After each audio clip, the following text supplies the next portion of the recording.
spoke about intra-African trade being one of the pillars, the second being industrialization and export development. Around those two pillars means that we want to deal with intra-African trade, promoting the growth of intra-African trade, but as well as ensuring that we promote the industrialization agenda of our member states in Africa.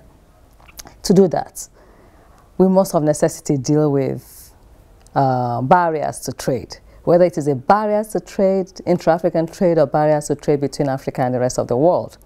One of those technical barriers is standards, right? And we consider finance, actually, some of things like finance as the easy part, in a sense, right? Even tariffs will go, but the non-tariff barriers are critical.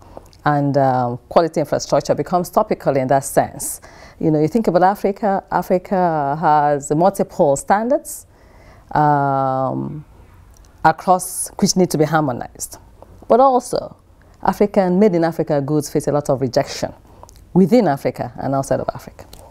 So that becomes an important area for us if we're to grow intra-African trade and extra-African trade. Our mandate as a bank is actually to promote intra-African trade as well as extra-African trade.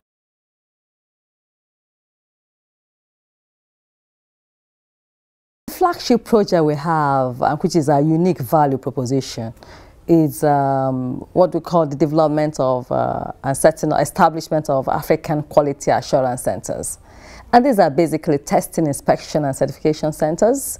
It's a holistic solution, end-to-end solution for dealing with soft infrastructure, but also hard infrastructure, and even building capacity, as it were, and promoting advocacy for conformity assessments infrastructure in Africa.